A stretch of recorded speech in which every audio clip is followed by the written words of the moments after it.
بسم الله الرحمن الرحيم وصلى الله على نبي الكريم وعلى آله وصحبه وسلم تسليم. السلام عليكم ورحمة الله وبركاته. خبيلة كفو غامبانا غدلاني oda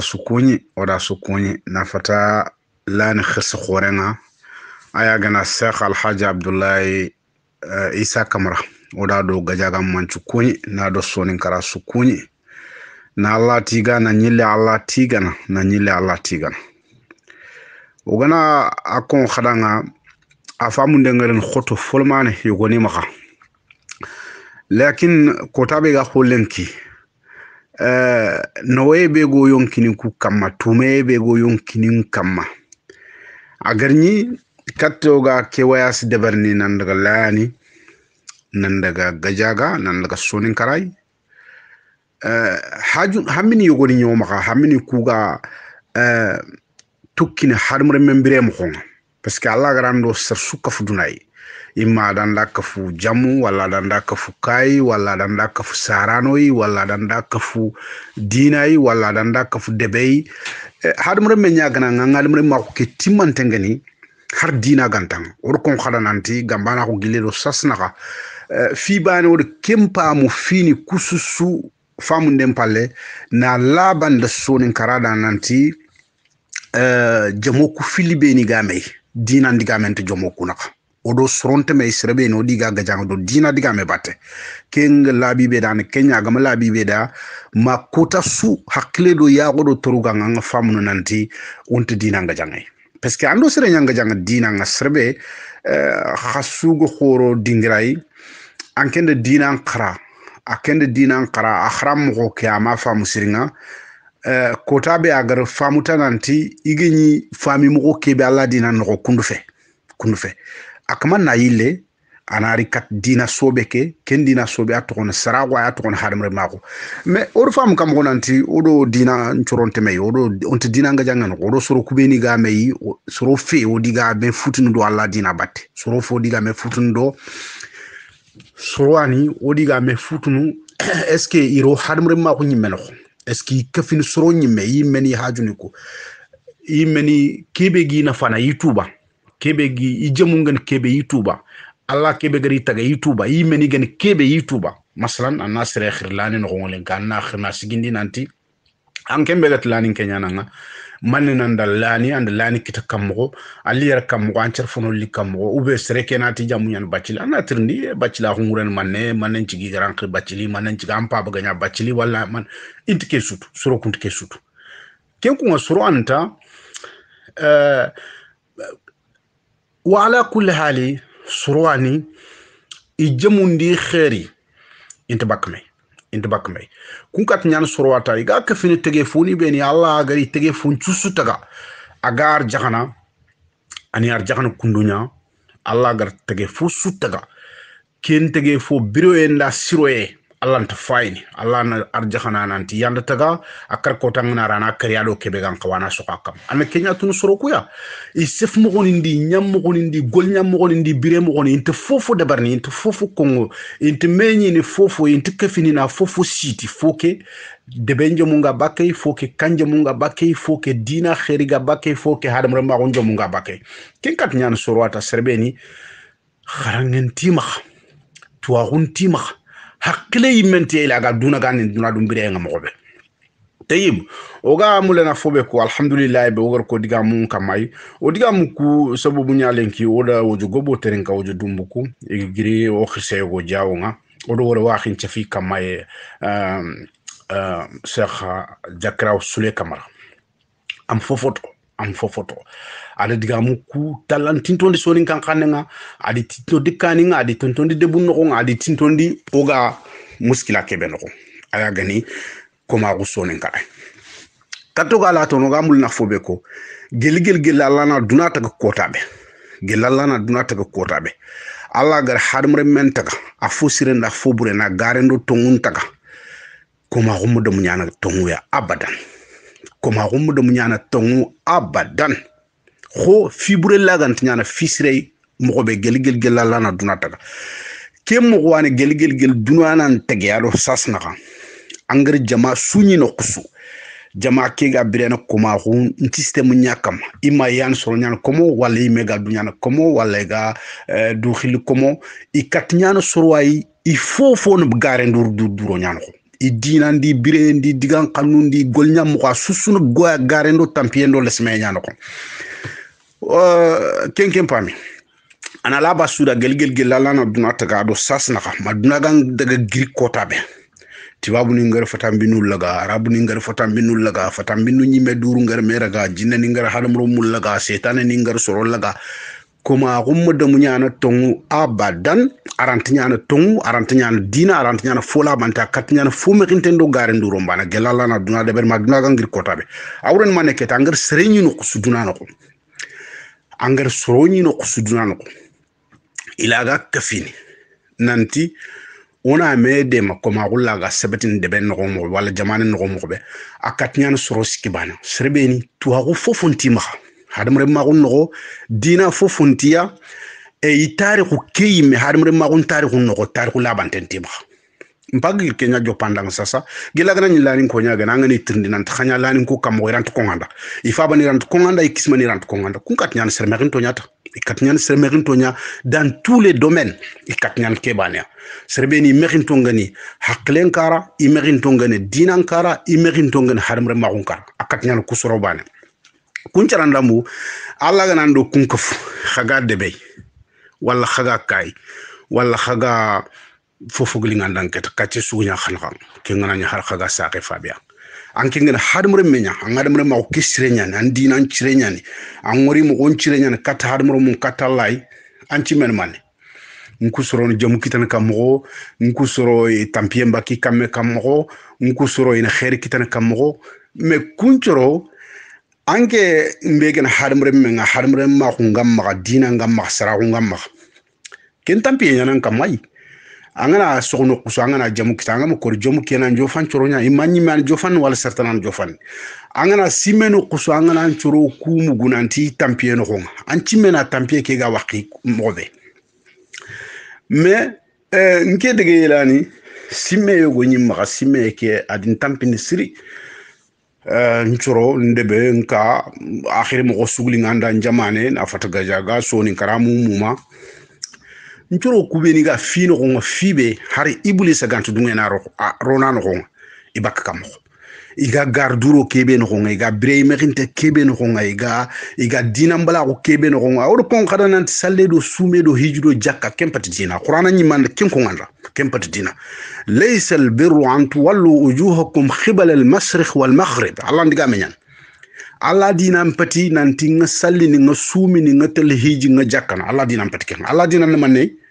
hakli sire simme mo sire digan cire me famu sire ki atron Allah dina ko atron Allah dina nke dege na soro wori nda diga mugu nda comment ndi nda mo hoyo go wori soro kuma suroku haralla gana aljanna tagana antisir suntrono ma kusro bane suro kontron intron mi gana gri dina ke kama nangri bremo ke kama nangri simemo ke kama parce que khair su Allah gar de bernanti kin harmro mu Allah kin harmro mu tahqle sirenya hakle gantang Allah ga ankoren kap me hakle gantang Allah ga gemma amare men hakle gantang Allah ga gemme duya hakle gantang Allah ga du sirondini en 90 ans kam Allah 90 ans donc le semaine nyana soronya kam serbi nyanga simene bresu ncuro kunu jom kitkam mo ke tampie begi kam gilli kam mo eger ki gare be sukutu duna sugar tunante garanto nyane nambaranto nyane hasini nyane fimbono lan ibak keno gon kam me anga de gani ga finni kitun kinni meiti kenyai iga finne medemana kenyai iga finne gungumunu kenyai bitendo bangendo feira mundi kismorundi xoxolu muy susu birene kengal hala Allah nan tumandi nya parce que Allah no kunganda ngaketa nanti anke Allah be garantaka nalla bandi nan cirondi nan ngaklen cirondi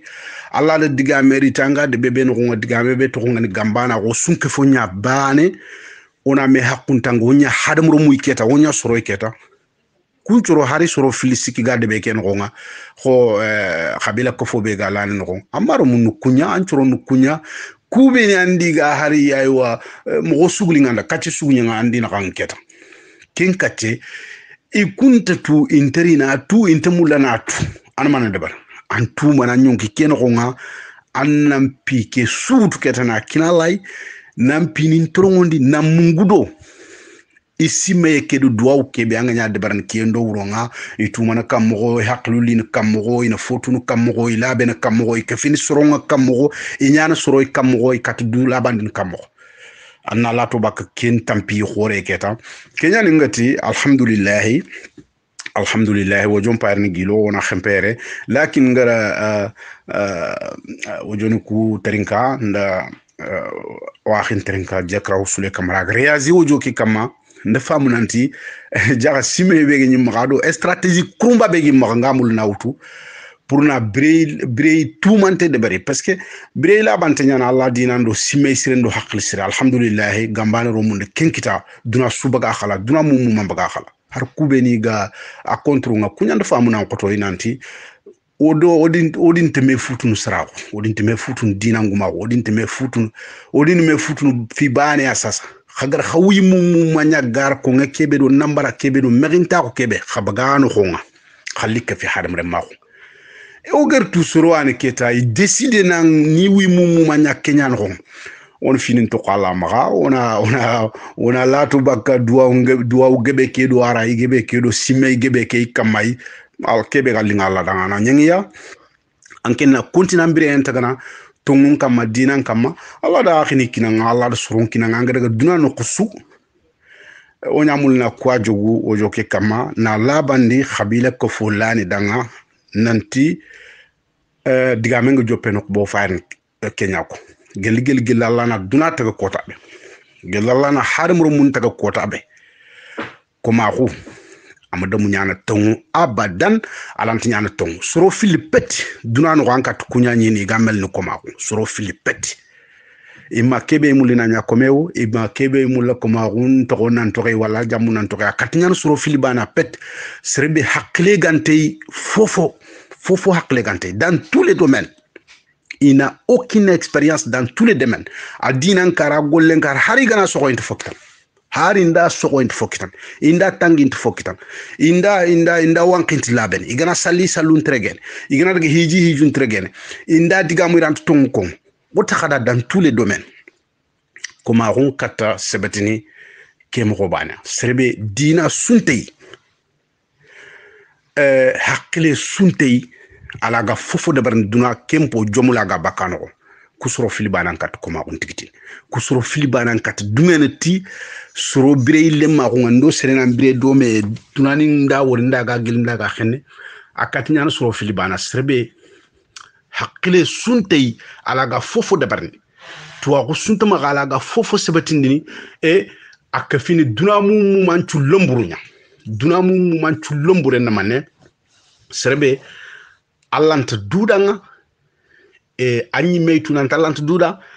duna mumu manga tunan talanta duda har ya harube ni do romu be ni do kismoru be ni do foyu be ni gamaga labu dannan ka fi garanto nyay kudo annan ka tu birene kempalle anga tunanti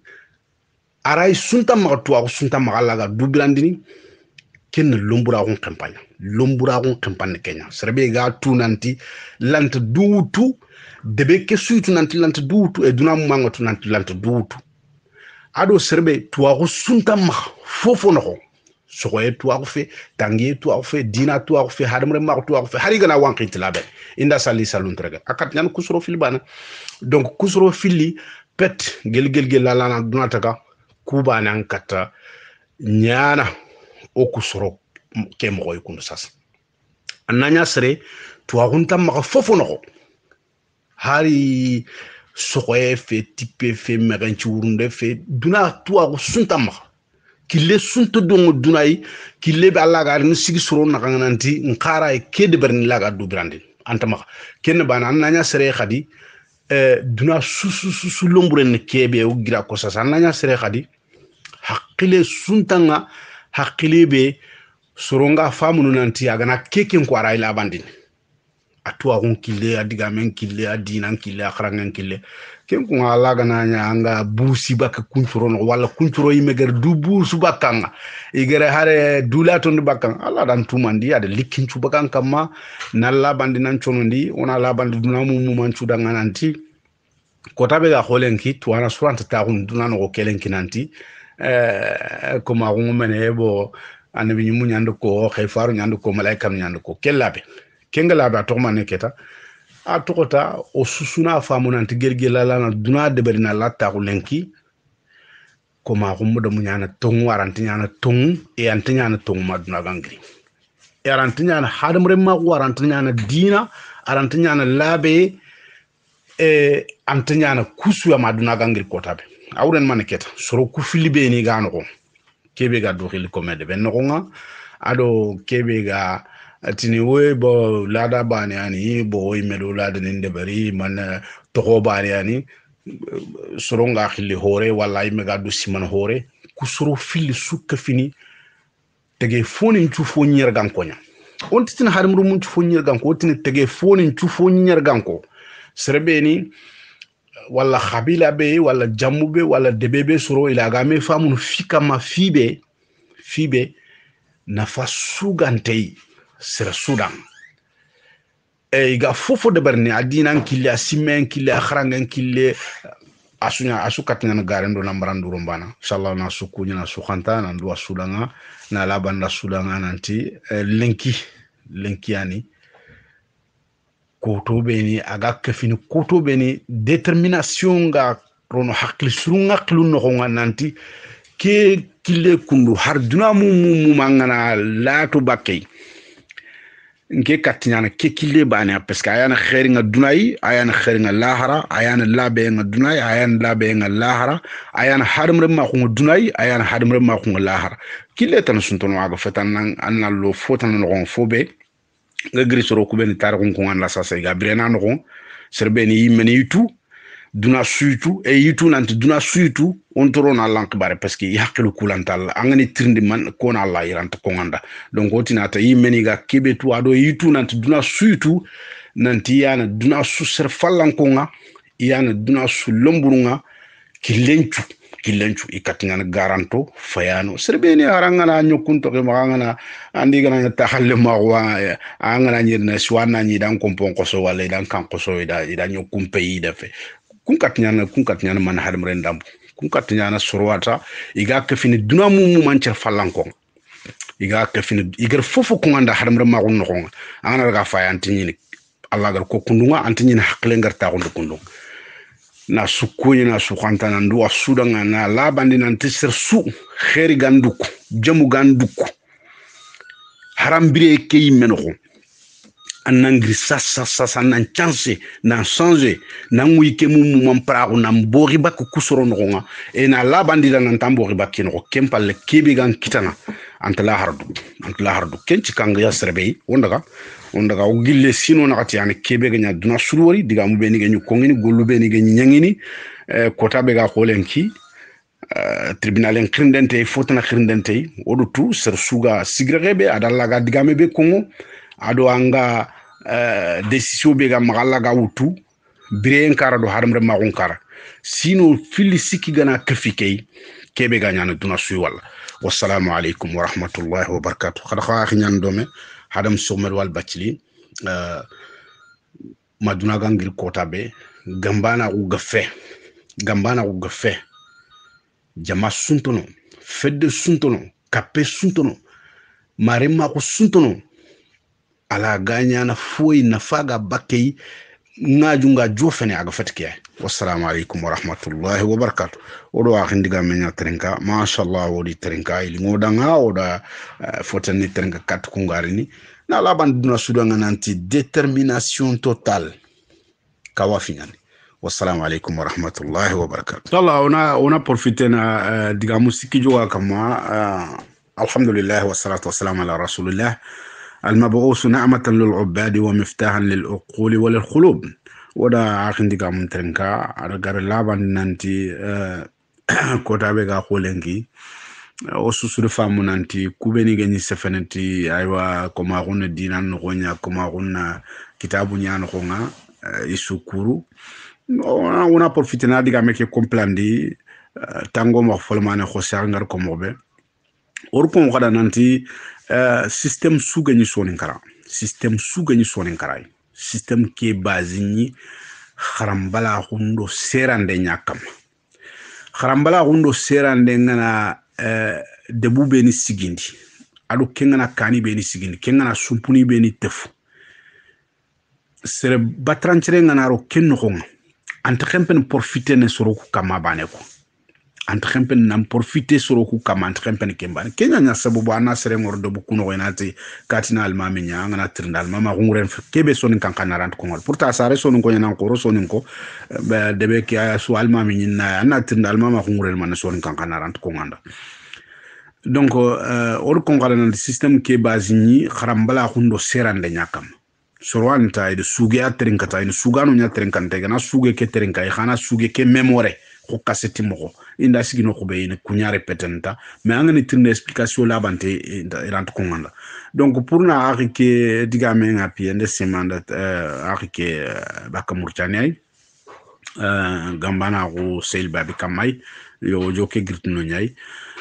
na labanda arike dangata do sugra wo joke trinka na fa mundi duna mu mananti sonin kara ser suga jamu mulla oganati jamu wonti do dina kara wonti do angana karante la janna yi angana karan kisini janna wonti do kenga wono do gele duna ya gele kani kunogo gele kota be ga holen kilani ser suga jamu mulla ser su debe su anga debe be no khonga debe kesro be ni gano yi khilal mamni do dobum agi simo yu nogonga nanti katinin komonya katinin horonya andi makka fina fofo debel khagar fofo debel foke bonnoa et puis abo ante bonno bane parce que c'est la nyan sa sana ana khals khore mutana garu marchandise bon khagana ri marchandise ke khana kortono kitene kento kon perdinya mais ando kusuro gana kafina fofo de berketa suro kubeni aga iga agi inkolon no gonanti katin komenya katin horenya bo migatia khisayo go kinanga awe ay ke kitabe fulane bilan komenya Suleiman al-Farsi komenya kusuro kundu ikhisu adi almamini adi dobumu andi kafina fofo de beri andi gana kafina fofo de beri foke khant khempene perdi bane non foke ana khayme mu nyawtu do dubate nan daga khasu sedi boto han no na khasu sedi tuambala gundo munguye ngalen no je m'explique nair laban khadam perdi ngare perdi kebe ko nan sasa commerce la gilana daga wujunu tamiro yokego aga na wujunu tamiro yokandari asogoni peut-être ngana aga na wujunu kitakama wala na wujunu fili kitakama kento on gagnenya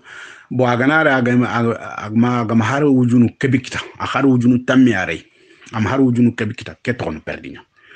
mais kota biga kholenki sonin kara ga système kebeno ajalla bi gumenda hijabu gumendo alhajinda hijananda kharangana fofu aga yin kollan khonga har kubeni ga sare makana qoron wala kubeni gari wi mum manya kharanga agi yin kollon no nanti kun ko monya kun horonya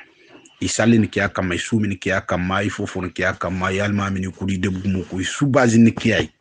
ke si mem gondambia parce que kenci mem gondambe rutu baka al yahud ni kitabu yogo nan ko al yahud ni gar du transformer na nya soro ku kilu no nan to dina dinan tuano nyani kitabu be ni de bari kundo itu kitabu ku de srabe ni gari de bari soro ku meni har salini o kuntare kununtu me kunto intike sutu kitabu nyanta ijofi ya di khara seria nyani fare nyanti Allah anti srebe ni gari de beroitu donc kenci memo ga srebe ni maka de bukunu gon ser suga jamumula anga kharimula anga dumula anga hadmure anga bire srenyi memula anna la to bakki maksali dibat haram pure gana kala anyi me baane na wanke na jongan ku kenan daga bulu gunnenga me maka ku soro nanti li sale parce que gana li sale ay ko ampagare soro akuf me nanti na li alla butundi katam pureke furenga na kara o ga me nyino ga salini awran duwawnya pour que Allah na nyampa fure ke ma futundi fini Allah na agan kawlele nokbe Allah na de manan jononga ona nabi nyimme mberti na nabi nyimme ke horma Allah na kede bari kenya nya sababu furun challe no nga nabi ma sallen gab gab nyini Allahumma salli ala Muhammadin wa ali Muhammadin wa sallim kalmatul ali ke be gaire ando nabi moto no nyay donc awren ke furun challe ne pour na le khanjondi fure nya danga donc angana ni khanjondi sere ndanga anga kebe khanjono il faut kana suro artiste rebeni igudunga danga sure ke khagimula masalan problème dankita idan den tribunal pour qu'il y en a procureur qui khanjo il faut kana sire artiste rebeni procureur ke laga me famunu pour qu'il y en a procureur no atono lendu jaxenya ni bokka gumenya ni sogana nyani angana raga sa magdaga akorena magal ka falle il faut na sire artiste rebiga condition intu ado serbe aga kebe khanjono ilaga me famu furun challe nguren ke donc angana ancere gana karangana serbe geli kismani ndo khokhoni nda yimme aga fufu kama kenni garendo nambarando mexendo hasida gundo besen khona gunya nali kenci ginde Allah jongo nantana kanjo nan cere keda andman de bersas ampagara Allah butenya provoquer katancere c'est pourquoi que kadana sersu ke sime mo parce que sime mo ka anyeme mali fankam magayi anyeme dunamu manchu magayi di misir ni mutu mais soro do buku no ngi sare nan khoro mexen no ya alfati ko ngi tawretu yqul walla ko ngi tawretu ikran sallini tetu ga pourquoi ga sallini kenya nya sababu igare do buku ke fina do wa su de bari de buku ke fina na sersu langa ala na kama murgine debu jamanu ku ke fina do na sersu langa odori dans les années 80 il gagne Chirac ni langana il Jacques Chirac il François Mitterrand ni langana il français l'état ke langana ganya kebe duna surwori donc ogamul na kebe famundi gambana khromu ado sonin karamu ma sersudi haqilenga dome ando sersuga kabane no ando sersuga misidi bane no aga kama nyin ko lan no nante kunu ko manya kunu horonya lato bakke khamaga duwa dome khamaga fofo de ber dome magana famu kota be nanti hadam rementi mante nyangira lay banen to fosu bane angar bane nyaga dangi bane no kusu ay mi agar konanti dangi tengay su garante nyani nambarante nyani e hasidi nyani fumburu ndana nyani iblisa nyani setan nyani anga setan ni kubeni murno anti wallah antuku wala abadan odu dunaga gilanti wala parce qu'il fa maranka kelan kompeken ko nyanken te limuru de benga kenya nya sabu anay mu ko mu ma uzbillahi mina setan rajim mais kiranga fankene ay kiranga kortondini ay kiranga garana ay kiranga maganche fendini ay kiranga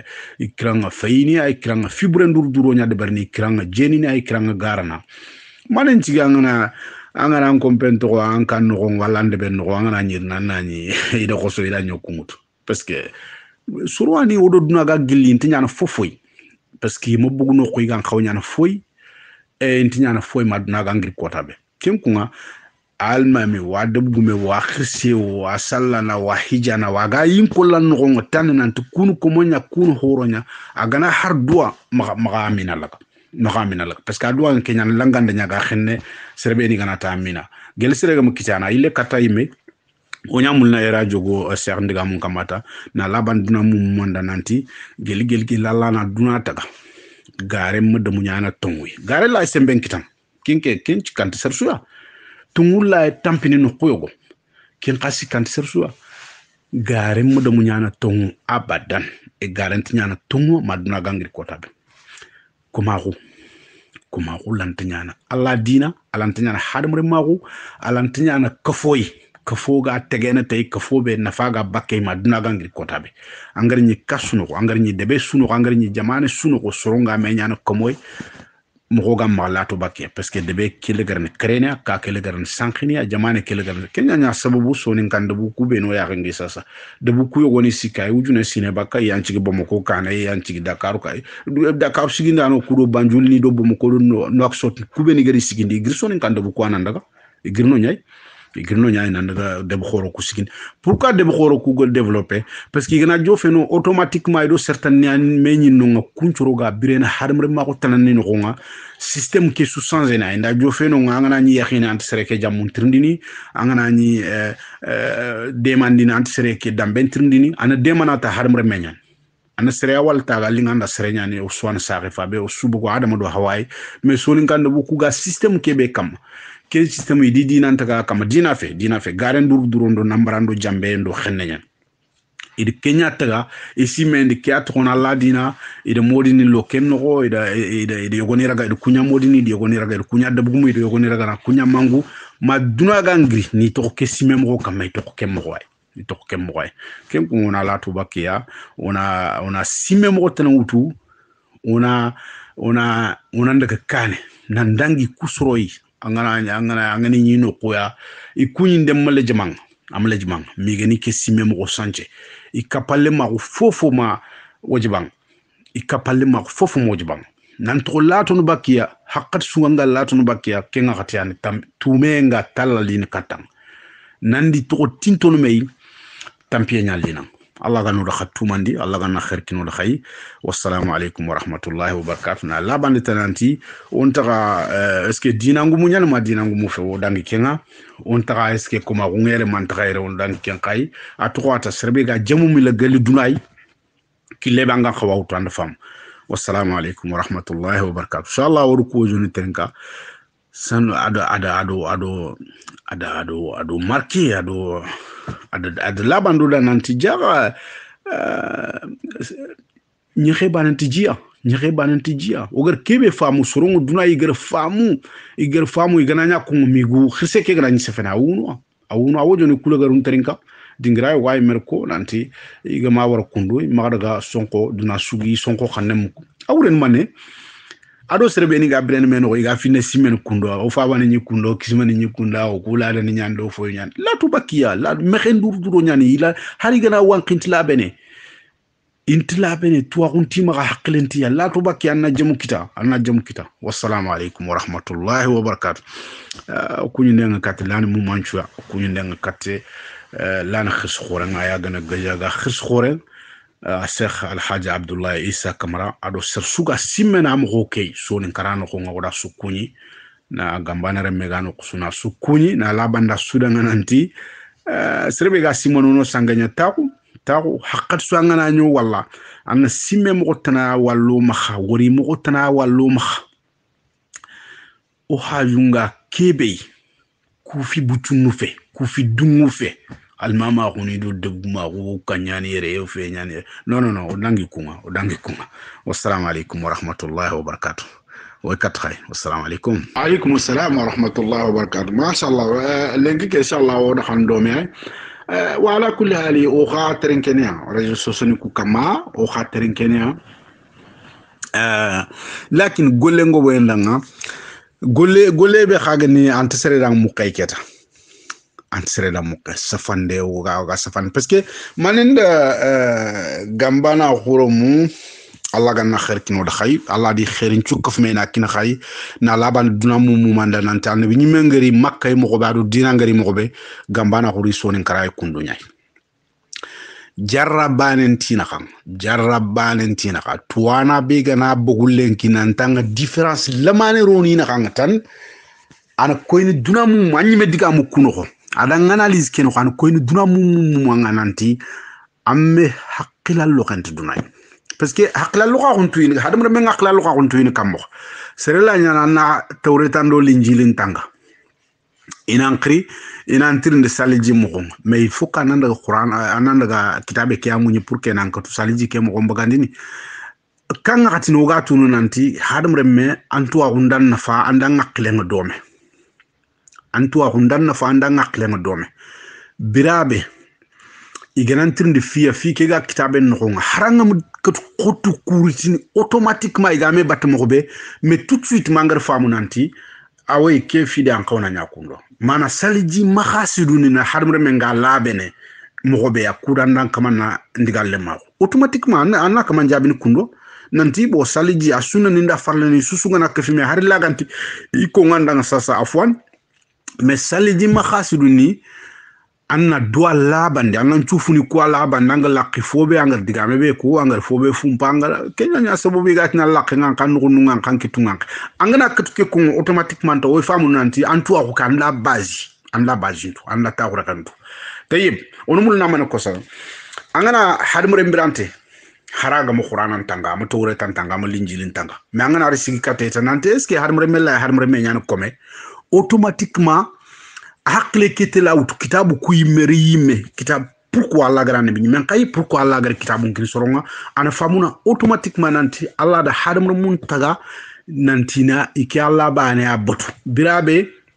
igro me botun den do me terinkan den do me ya khandenga ala ne bi nyum kay katta kitabu nginiya kitabu li men kiyay iri me kay mi men kiyay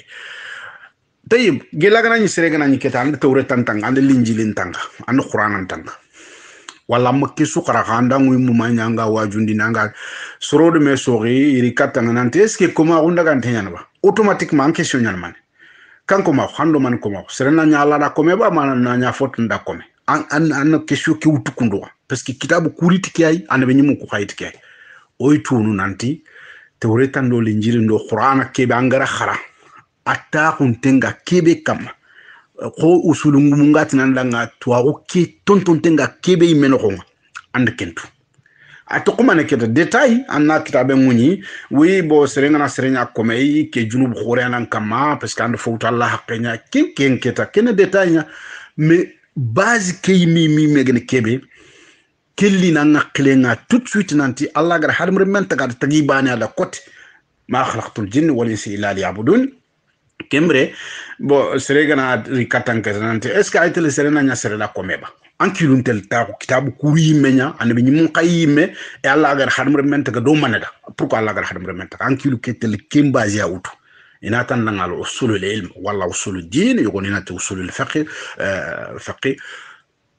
bon sirebe gana ni keta tuana nyana wala anga debe no ngo surunga qilal mami wala yan qilla qarangana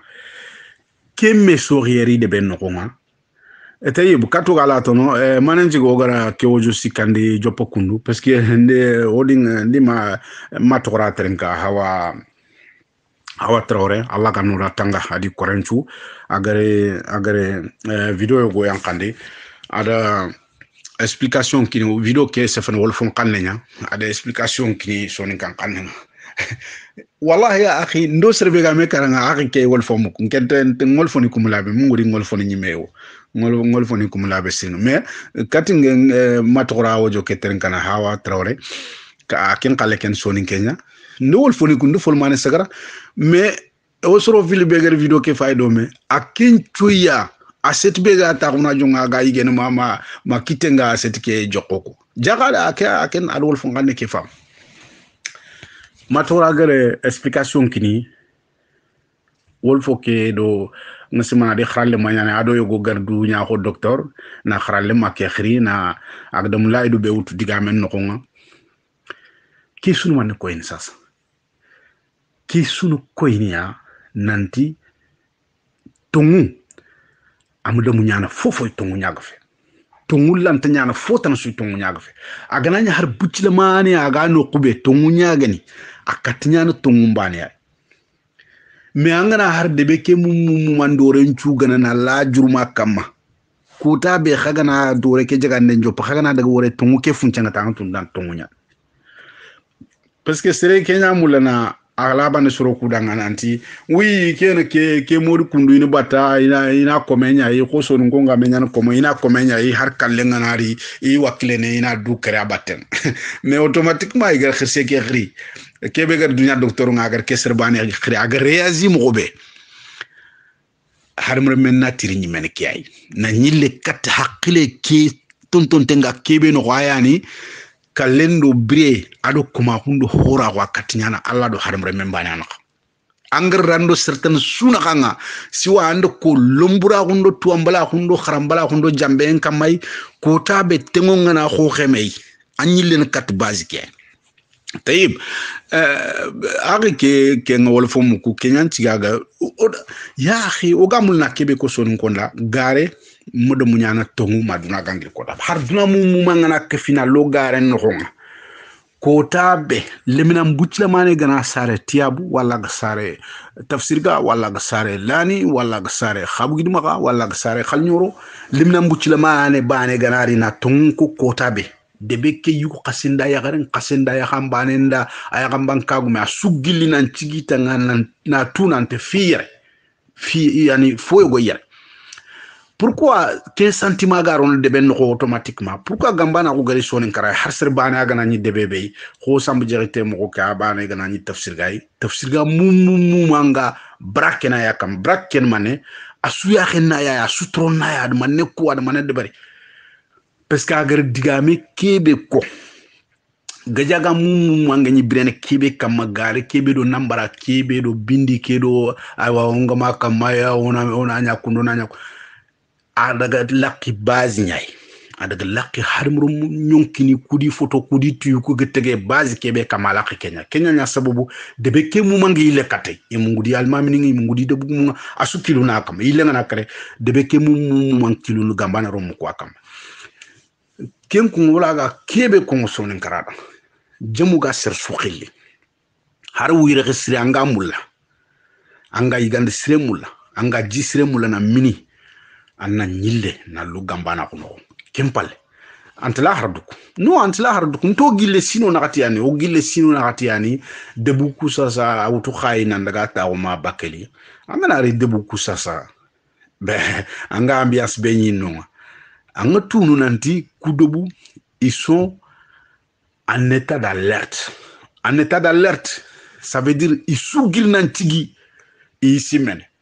Parce que dire khore bege nyino kendangi, dire khore kendangi keta, serentu siki keta, I terenken o tengene minna. Khatengen tengene tonno kutananton. Na lo gambana ko gafe na gare sugeni debu kuno ronga katine ke na latu bak kentuya na tefu sondo mundu hakilundo yonkino no gonanto swan sake fabe sino khagar fofo de bari amodi wo almami wo amange wo to suguli nganda debu gumo fe utanda udangi kunga me suru ku yine nyano yuko anya rengi ya gare azini mogobe amutu nan kusuru miskina gondo tampiendo kharambala gondo mekhenyan chiri ibrahim mu mankamay. Donc, pour n'importe quel nom, il n'y a pas 36 solutions. Il n'y a pas 36 solutions. Deboumé Begamoula, Andebouma, n'a reconnu, moi, qui est le Kota Bega Holenk, n'a regardé, pour n'a tout n'ant katin deboumé, pour n'a tout n'ant kikan de beke deboumé. Il faut que deboumé qui n'a kongindanga, agan katnyanda deboumé mobe. C'est tout. C'est tout ce qu'il y a. Et Morbana Kata, a Katalabanina Morbania, Boulaï Sagar Labanina Morbe. L'année remet, Gano Kuswagunenda Kana Renda Yugo Swan Sacrifabi. One Sacrifabi. Fobegana Rona Koimei, Jomungana Rona Takandi, Bonangari, Ona Fernaga Bakere Mobe. Anger Hanetan Suko, Anger Palatan Sudebari. Ankatman, c'est incroyable, c'est incroyable. Salah na Kempe Khadanger Lenki. Oda fugub atrenka prevening lenki wa ya gareke hawa traoré Allah ganura tanga tiabu daran kamay oda ke video fay ça nous a remarqué ça nous a marqué bo ado ala fitan ni ñom rogi fay no ga safande ni kamay odo tunanti fike kinye xempa akinye xempa on est en état d'alerte soni kan debu kusu asugir nan ci gitan ser sui metrin keta on ñan kamro tengini minay on mané kongo mko tanante nan kefi na nya bane na me hakuntanga gare sugeni khamaga nambara sugeni khamaga moy granya ga yimaxay idi de bari ikan kat fofu de bari yi xalen ku ten toxman way on daga ona ko de ben tuda sere maga kunyi la ilaha illa allah il faut que faut tumenga na faut que faut liberté nga na nyila la ban bonega na ifalle ko yanga hakle ga ngula fitani ke serbe anyi simen wuronga no manne kinay ne de man kamgo na dire mun de man kamgo na ali de be nga kema daga kunyi da fo buga ma likenga ada fo buga ma simenga ada kiletalan ko yanga ngan ko kebe de barn sinetana ngan ko kebe de barn tatanay wassalamu alaikum wa rahmatullahi wa barakatuh de buku nangir nan ci ga susu gir nan ci sasa ga du trindi so ni kara mum mangir nan ci ga du trindi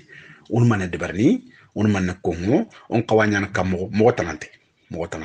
na grina ntigina deben chu khirina sukaf may o suana bane